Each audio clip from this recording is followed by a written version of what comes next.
Hello and welcome to another episode of the Monday Mile podcast.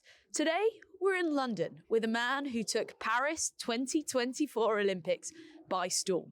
He's a two-time Olympian and medalist, a Commonwealth gold medalist. He's a diver and he spent most of his life in budgies with the eyes of the nation watching as we saw today's guest, Noah Williams, claim silver in the 10-metre synchro diving with Tom Daley. And then he went on to win his own bronze medal in the individual. Noah, welcome to the Monday Mile. Thank you for having me. How are you? I'm freezing, but I'm good. It's a little fresh, isn't it? Yeah, it is. I guess you're used to feeling fresh though, because I swear I did once dive for, I'd say, about 2 weeks. During that process of diving, they kept us sat in the pool waiting for our turn to dive again. So I was always cold. Yeah, it's not ideal, is it? No. So even if you're waiting outside, you're not wearing much, so it's also cold there. Yeah. But waiting in the hot tub's the one. That one's a lot better. Do all pools have like hot tubs to jam Not in? all of them, but nowadays, especially if at a competition, they'll get like a temporary one, which is great. Yeah, I'd be all about that. Maybe like a little sauna sesh. Oh, as well. yeah, I wish. That'd be good. So why diving? I don't know, it's like the only thing I was good at. I don't believe that. No. For 1 second. I did gymnastics. I wasn't very good at that and I didn't enjoy it. So it was like kind of both things. And then because diving was similar, I was like, might as well try. Yeah, I ended up here somehow. That's literally it. That simple. Your trajectory to 2 Olympic medals. Now, diving is a sport that takes some serious guts. Yeah. Do you think doing that gymnastics has put you in a good position to have the basis to be able to do? Give me the degree of rotation, because I know snowboard language. My hardest was 4.5 somersaults. 4.5. Yeah. So you go in head first. Yeah. That's ridiculous. How do you even know where you are? So you're meant to kind of see where you're going, but it's way too quick and it's like such a blur. So I just kind of like feel it. Do loads of repetitions, get the muscle memory in, and then you're good to go. That's kind of what I think is the way forward.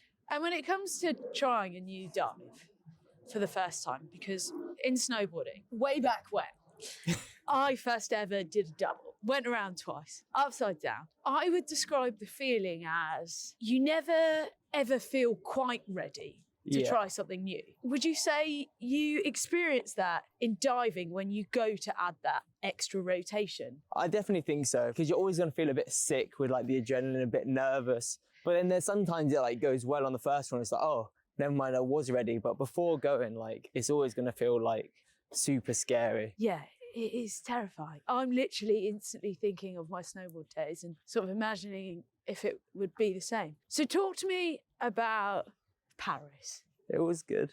It was good. I really enjoyed Paris. Obviously my second Olympics, but the first one was Tokyo.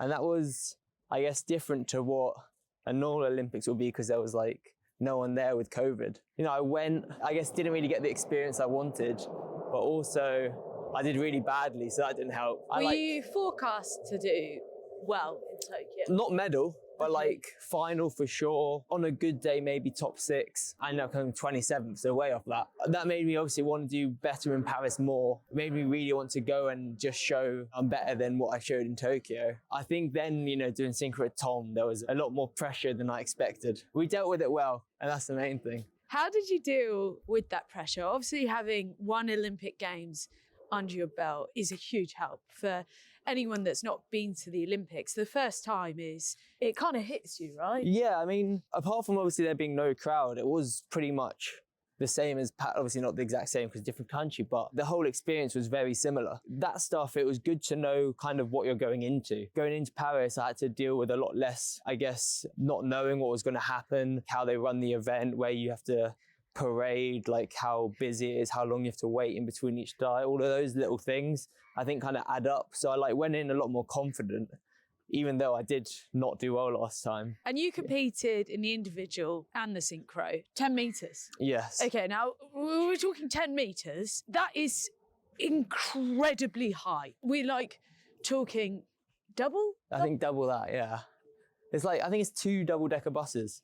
I think, and then like a car maybe, or maybe I've made that. Two double-decker buses. I think so. But That is like, maybe you're making stuff up. Who that's knows? like absolutely ridiculous. Like most people wouldn't even consider jumping off that. No. And you go upside down 4.5 times. Yeah, I mean, that's what I love. You know, like every time the Olympics comes around, especially on social media, people are like suddenly an expert in diving. Oh, yeah. And they're like, oh no, too splashy. And it's like, I'd love to see any of these people even go up there and just try and jump off. But I find it quite funny. Too splashy. Yeah, it's like, oh, wrong. Right, talk to me about synchro. Because previously, you dove with Matty Lee, Commonwealth Games, casual gold. Yeah, good one. That's got to have been a good warm-up for Paris. I was actually way more nervous for that one because the year before, Matty obviously won the Olympics with Tom. So going into it, people were, I guess, expecting Tom and Matty to go because the tickets were sold out like crazy quick, but Tom wasn't diving. And then I was like kind of there in place of Tom, but I'm not as good as him. And then like the crowd was obviously, because it was in Birmingham, it was a home crowd. So it was so loud and it was like so nerve-wracking. And then I got like I think my calf cramped. And I like couldn't even walk, but I didn't want to pull out because it was the Commonwealth Games. So it really wasn't going well for me, apart from the fact that I guess we did won, but everything else behind the scenes, I was like falling apart. So going into it, you're sort of, at this point, the underdog, and you've got this expectation. Tom's not there. I've now got to fill his shoes to enable Matty to do well. How much of that success is based on relationship and trust? For synchro, so much. Me and Matty were like friends, we weren't crazy close before, so we just hung out more. If we did everything together, like outside of diving, so obviously in training we trained together, but then outside we'd also hang out together. Suddenly our lives would be in sync, and then you can just do board, yeah. everything magically on time together. Exactly, that's how it works. And when it comes to being at the top of the 10-metre platform, so let's start with the Commonwealth Games. It's you and Matty. How do you get that timing? People think it's like super complicated, which maybe it is, but like he just says 1, 2, 3, go, and then we go, yeah. And if we go at the same time, perfect, it works well. And then it works really well. Yeah. And when it comes to different body shapes and sizes, how important is that for the timing? Like if you were, say, considerably bigger than Matty, would you have to start later because you'd fall faster? Yeah. Do you like my physics that I do, yeah, it's pretty good. I mean, no, you're right. So, well, me, Tom and Matty are all the same height. Well, that's a bit convenient, isn't it? The Spice Boys of diving. Exactly, look at that, they're a little trio. So that's why we were able to, Tom and Matty did it, and then me and Matty did it. And then obviously it ended up being me and Tom. It came pretty easily. That was a big factor because we're all pretty similar, height. And before Paris, you hadn't really dived with Tom, is that correct? Yeah, not competitively, yeah, no. And so to go from being with Matty to Tom, how do you adapt? Or is there not much work that needs to be done because you're the same size? Like little tweaks here because I'd never done it with him, so I didn't know what was going on. But so it was the same. He'd say 1, 2, 3, go, and then we'd figure it out from there. Like if we'd go in like our normal dives and it was a bit like different, it's like, okay, how do we fix that? But then after you fix it and then you know what's going on, after that, you don't really change anything. You're just in. Yeah, you just kind of trust the other person and then do your dive yourself. And is there more pressure diving with someone like Tom? Because the eyes of the nation were quite literally watching your every move. Tom's sort of gone away for a couple of years, disappeared.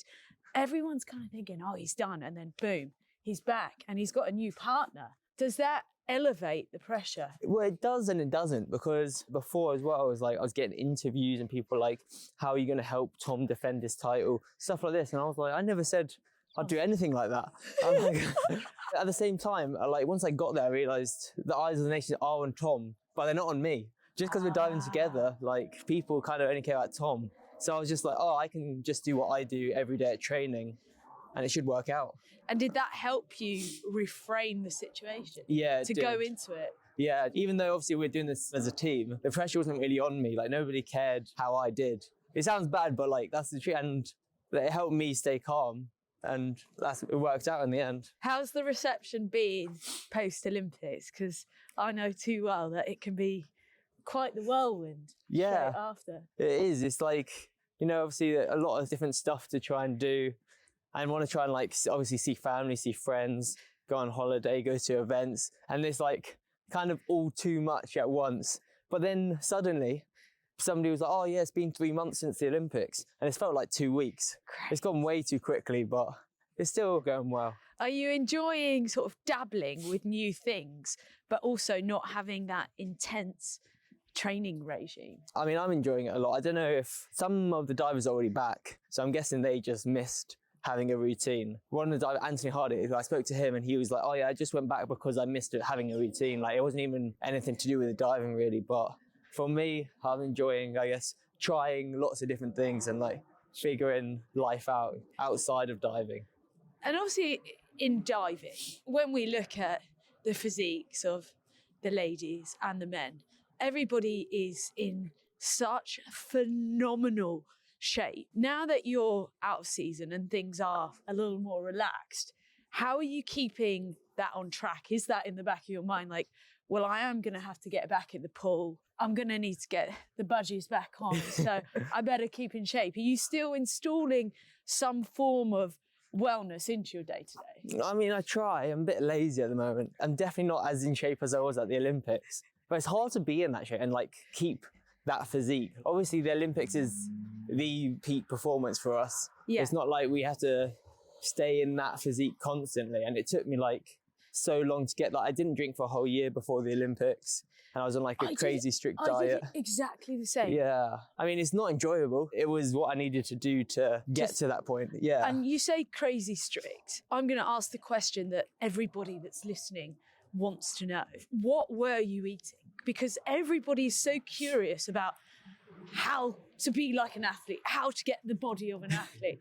How regimented was it? I mean, you probably don't have to be as strict as I was, but like my metabolism is maybe like a bit worse than Tom's or some of the other divers. So that's why I was crazy strict. But like I'd send every meal I had to a nutritionist, and then like every meal should like tweak it and be like, okay, that was good, or like add in more protein here. So like everything was, I guess, documented. So down to a T, everything you put in your mouth. And like I wouldn't have like snacks or chocolate and stuff for the whole year before as well. So that is absolutely savage. But I was very, very similar. So then when I stopped, initially it was fine. And then I went on to just discover all these things that I'd not had in so long, like burgers and pizza and sweets. Yeah, pizza's pretty good. Yeah, so nice. And I ate nothing like that. It is a lot. Some people, you know, might say it's too much, but at the end of the day, like if in my head it was like, I might as well do everything I can for this 1 year to try and do well at the Olympics, because I might not have, and even if I have another shot next time, I think this was kind of my peak age for diving. So I wanted to do as well as I could this time. Exactly. Hit the peak and then we'll see what happens after. Yeah, and zero regrets. It's the only way to do it, I think. And I did exactly the same. It didn't go quite as well as yours went. But I have no regrets. Then you can have no regrets because you know you tried everything. So have you been indulging a little more in the finer things in life, like pizza and chocolate? Pizza and wine mainly, which is not Pizza ideal. and wine? Not together, but those are the two main ones that have come back into the diet. Hence why I've got a little bit of a belly at the moment. Oh, come on. No, you can't see. I'm wearing baggy clothes. You can't see. I don't believe that for 1 second, because your feet haven't touched the ground. You casually did a little trip to Kilimanjaro. Yeah, just a little detour, you know. How was that? It was really good. I found camping hard. I feel like everyone talks about the climb. It's like, oh yeah, it's this physical or like this. And I found that part fine, I guess, because, you know, I've trained for like the last, not for climbing, but still, it's still active. But then you're used to going up and down steps, right? Yeah, exactly. I'm used to that. I mean, I'm also used to going in the shower. That's what I'm saying. Like, I'm used to constantly being in water and there was no showers. Yeah, I was like getting rained on. It's like, right, now it's time to get in the tent, and it's like, oh, you don't get a nice warm shower. So that was just me being stupid. Well, I didn't really think about it at all. I was so underprepared. We just turned up, went down, came home. That was it. I love how casual that is. Like, I feel as though people would normally prepare for a trip like that. Yeah, definitely normally. How far was the hike? I think it was only like 42k, I feel like. I mean, that sounds quite a lot. Yeah, but we did it in 5 days. You know, we're walking a mile today. Yeah, we are. And to be honest, we'll probably walk further than a mile. Okay. So we always do. In fact, we already have. Oh, well, we've already done a mile and we're still going. So casually knocked out Kilimanjaro. You've been traveling quite a bit because we've been trying to get you on the podcast. Yeah, You've been on a few holidays and recently you were out in LA for Tom's retirement party. That was a good one. It was good. How was that? Any goss to spill? No gossip. See, there too much. I was drinking wine too much as well. Yeah. Well, some people say, is there such thing as too much? But I would say my belly says yes. But anyway, me, Matty and Dan, and then some more of Tom's friends were just all there, basically just, celebrating Tom's career. Now he's done, but yeah, it was such a great time. Have you been to LA? I have, yeah. You like it? I feel like the people they either love it or hate it. Yeah, mixed opinions. I think I really like pockets of it, but I think it's really sad to actually just see the poverty and the divide there. Yeah, it's very different to what I thought it would be before. Did you like it? Yeah, I liked it, but also, no, I really like it. But like also at the same time, I'm staying at Tom's house. So you're getting a local experience. Yeah, as opposed exactly. I feel like if I went on holiday, I wouldn't enjoy it. But like, did you hike Runyon Canyon? Yes, we did Runyon. Yeah, nice. I like a little hike. It was after Kilimanjaro as well, so I was so experienced at hiking at this point. I was like giving them the tour. Yeah, what a contrast. Yeah. Kilimanjaro to Runyon. You can't really compare the two. No, not quite. But hey, maybe soon I'll be a pro mountaineer. That's the vibe. Is that the next thing? Because a birdie told me that you might have signed yourself up to the London Marathon. I have, yeah. The next thing's actually, I've got a HYROX in like a week and a half. Ah, yes. Is that your first ever HYROX? Yeah, I feel like I'm not even going to finish. Are you doing it with someone? Yeah, I'm doing it with my girlfriend. We're doing mixed doubles, but I think she kind of wanted me to carry the team. And then turns out to do like 150 kg sled push. No. I don't even know if I can push that. Yeah, I definitely don't think I can. Let alone do it for time, but hey, we'll see. I hope the adrenaline carries me and then I can finish that one. My undertaking from this very short conversation so far is you're pretty open and willing to say yes. So what other challenges have you signed yourself up to? Because you say you're sort of chilling and not doing too much physically. But you've got a marathon on the cards. Got a marathon. You are low-key training for HYROX. And then I've got... climbed Kilimanjaro and... doing a half Ironman.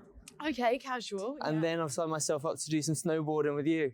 So you are, without a doubt, keeping yourself in peak shape by trying other things. I wouldn't say peak shape, just in A shape. Does that excite you, trying new things? Yeah. I love trying new things. People, when I did Kilimanjaro, they were like, oh, is the end goal Everest? I'd love to do Everest, but then I found out it's like 100K to do it. So probably not. But anyway, trying everything and anything is kind of what I enjoy doing. Like even with all my friends, I just did a Brazilian jiu-jitsu lesson not that long ago. I was awful, but it was fun trying it. It's nice learning something new, isn't it? It's like weird because for so long I've like done diving, just diving. But it's almost weird and quite refreshing being a beginner at something and being bad, I guess. It's good, like, because there's so much to learn then. That success in Paris, would you say it's given you the key to freedom to open new doors? Because you achieved so much. It's like, I now can take a step back and try it. Because with a lot of sports, you're not actually allowed to try anything else. No. So like with diving, we're not meant to like snowboard or ski and stuff. But I'm on a break right now. I'm on a break. It's fine. I'm allowed, I think. You're on a sabbatical. Exactly. Are you doing a Tom Daley? It's about maybe. A Tom Daley on us, yeah? Tom Daley. No, it's more like, because I did well, I'm happy with how I've done. I feel like I can try new stuff and see what there's out. I'm not saying I'm not going back to diving, but if I never went back to diving, not got an injury and I couldn't carry on, I'd still be happy with how my career's gone. So like, while I guess I'm young and I want to try as many new things as I can. That's kind of the vibe. It's really nice to hear someone talk so positively and be excited about life after sport, because I think so many people get stuck in this monotonous trap and they end up believing that they are their sport and they have nothing else. So by taking this time to try some other bits, like mentally must make you feel definitely helps mentally. It is scary coming out of sport. Not that I'm coming out, but like just thinking about coming out of sport. It's all you've done for so long. Because I've been diving since I was either 9 or 10. By far the majority of my life, that's all I've been doing. And how old are you now? 24. 24. Yeah. I mean, it's still incredibly young. But I actually stopped snowboarding when I was 26. And people were like, oh, wow, you stopped really young. And you're like, well, I did it for 16 years. Yeah, so long. I don't know, I feel like now I can, because I feel like I've got time where I could try different stuff and then go back to diving for LA if I wanted to, or like try different stuff and be like, you know what, I'm happy moving on. So that's why I want to try as much stuff as I can. Okay, and we are... Maybe I'll go to next Winter Olympics for snowboarding. Do you reckon? If I'm a natural, when you teach me. If you could do the 4.5 flips on a snowboard, you'd instantly be in contention Champion. for another Olympic medal. See, that's what I like to hear. We are on to quad corks now in snowboarding. That's a lot. It is a lot, isn't Yeah. it? And I know the water feels like cement when you hit it at speed, but I do think snow might be slightly harder than water. I think so as well, yeah. I mean, I hate to be that person to Okay. raise that, but especially when that snow freezes and becomes ice Oh. in somewhere like Quebec in Canada, you don't want to hit that. I can tell you, even after you've gone around your head twice. So Noah, in this break, seeing as you've casually been to Kilimanjaro, LA, multiple holidays, I've got to ask, if I was to give you the keys to freedom and 4 wheels for the ultimate Michelin road trip, we're talking good tyres here, Wow. where would you go? And what 3 friends would you take with you? That's such a big question. I feel like I needed more time to think about this. We've still got half a mile to walk. I would go through Asia because I've not gone there that much. Okay. Don't know what kind of road trips there are around Asia, but I'd figure one out. We're in Asia. Are we talking like tropical warm or are we going snowy? Is there a medium? Medium. Yeah, a nice medium. Okay. You know, like warm but with a little bit of wind, Okay. nice breeze, everyone's happy. Nice. And then 3 friends I would take. I mean, like this is going to be quite a long road trip because you're going to Asia. It is. So Yeah. what but- 3 friends could you actually... But I've also got to think about who's not got a job. You know, can't just steal them away. True. I'll take Matty Lee, Yeah. Dan Goodfellow. Yeah. Couldn't take Tom, he's too busy with the kids. I'll take Yeah, that would Matthew be like Dixon. not fair on the kids. Right? Exactly. I can't, steal their papa away from them. Okay. It'd be too mean. I love how considerate you've been on this ultimate road trip. It sounds like it could be good trouble. I think it would be really good. Probably won't happen, but hey, it would be cool. We can make it happen. We can make all things Perfect. happen on this podcast. Love that for you. And we like to ask all of our guests on the Monday Mile podcast what their relationship is like with Monday. Do you like a Monday? Ooh. You know what? I don't actually mind Mondays too much. For diving anyway, Monday you kind of want to start slow. So it's not like a big hit into the week, if that makes sense. It's like Nice. the Monday morning part wasn't like nice and slow and easy. And then the Savage. afternoon was like harder, but at least you had to kind of ease into it. So I didn't Nice. mind it too much. It's more just waking up after having like a lie in the day before that kind of messed me up. And on those days where that sort of wake up of getting up early to get into the pool is a little bit more of a struggle, what motivates you to get up and out of bed? Well, I guess before it was the thought of, trying to win an Olympic medal. Yeah. Now I haven't had to deal with anything yet. Right now it's just experiencing new things, going to events, sorting my life out. That's it. And the excitement of that. Exactly. And lastly, Noah, do you have a life motto or quote that you live by that you can share with our listeners? Do people live by quotes? I have no clue. I don't think I have any, which is really rubbish of me. I feel like I should. What's yours? Mine is try something new every day, no matter how small it is, because that one thing will keep you coming back time and time again.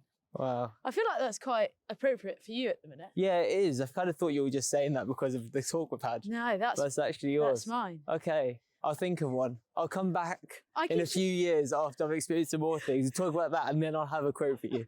I can share that one with you if you like. Yeah. We'll share it. Should we halve it? Yeah.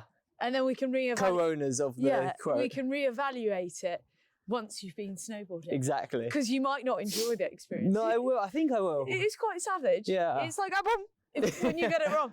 But saying that, I think maybe I should try the diving because I reckon I could do a flip, I reckon you can. I'm also A quite single one. delusional. Like, I think I'm going to be really good at snowboarding. I've got no experience. And talking of delusion, you have signed yourself up to an Ironman and the London Marathon. Just Yeah. quickly, have you started training yet? No, like, that's a New Year kind of thing. New Year kind of Yeah, problem for thing. Is next there a year's plan Noah. or no plan is the best plan? As of right now, I've got none. Yeah, I just Nice. marathon, just run, and if I don't stop, I finish it. Brilliant. You know what I mean? Well, I think I'll probably join you. Perfect. I've not signed myself up yet, but I Well, did you it might as last well. year and absolutely loved it. So there we go. Snowboarding, diving and running. All of the things. Ticking Noah everything Williams, off. Thank you so much for joining us here on the Monday Mile Walk and Talk podcast. It has been such a pleasure to chat to you and just also hear how incredibly humble and open you are to the future. It's a beautiful thing. And I think a lot of people will take a lot away from this. I'm glad. Thank you for having me. Monday Mile listeners, it is a wrap. You know what to do. Please do make sure you subscribe to the audio. It's available across all platforms and we are now on YouTube. So get subscribed and we will see you at 12 a.m. every single Monday morning for the early risers. Monday Mile listeners, it's a wrap.